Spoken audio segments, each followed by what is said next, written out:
நேற்றைய தினம் ஜனாதிபதி வேட்பாளர் அனுரகுமார திசாநாயக்க யாழ்ப்பாணத்திலே உரையாற்றுகிற போது மாற்றம் சம்பந்தமாகவும் தெற்கிலே மக்கள் ஒரு மாற்றத்தை ஏற்படுத்துகிற வேளையிலே வடக்கு மக்கள் அதுக்கு ஆதரவாக அதிலே பங்காளிகளாக இல்லாமல் இருக்கிறார்கள் என்றொரு கருத்தை சொல்லியிருக்கிறார். இந்த கருத்து சம்பந்தமாக பலவிதமான விமர்சனங்கள் எழுந்திருக்கின்றன. அதற்கு காரணம் கோட்டாபய ராஜபக்ச ஜனாதிபதி ஆன உடனேயே அவர் பதவியேற்கிற போது இதை போன்ற ஒரு கருத்து சொல்லப்பட்டிருந்தது. அதாவது வடக்கு மக்கள் பங்குதாரர்களாக தன்னோடு இருந்திருக்கவில்லை என்று அவர் கவலைப்பட்டு சொல்லியிருந்தார்.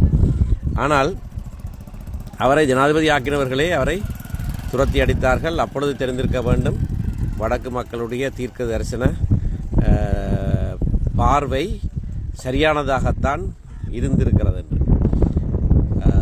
மாற்றத்தை பற்றி பேசுகிற போது தெற்கிலே கடந்த 2 வருட காலமாக ஒரு மாற்றம் வேண்டும் என்ற உணர்வும் அதற்கான ஒரு முயற்சியும் நடைபெறுகிறது என்பது உண்மை.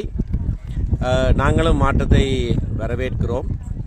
ஆனால் நாங்கள் எங்களுடைய மக்கள் கேட்டுக்கொண்டிருக்கிற மாற்றம் 70 வருடங்களுக்கு மேலாக நாங்கள் சொல்லிக் கொண்டிருக்கிற மாற்றம். எங்களுடைய கவலை தெற்கில் இருக்கிறவர்கள் அதிலே பங்குதாரர்களாக வராமல் இன்னமும் இருந்து கொண்டிருக்கிறார்கள். அவர்களுடைய மனங்கள் எப்பொழுது மாறப்போகிறது என்ற ஒரு ஆதங்கம் இருக்கிறது. ஆனால் இந்த கருத்தை நான் முதல்ல கேள்வியுற்ற போது இது ஒரு இனவாத கருத்தாக நான் கருதவில்லை. திரு அனுரகுமார திசாநாயக்க அவர்களை நன்கு அறிந்தவன் என்ற வகையிலேயும் அவர் ஒரு இனவாத கருத்தாக இதை சொல்லியிருக்க மாட்டார் என்று நான் நம்புகிறேன்.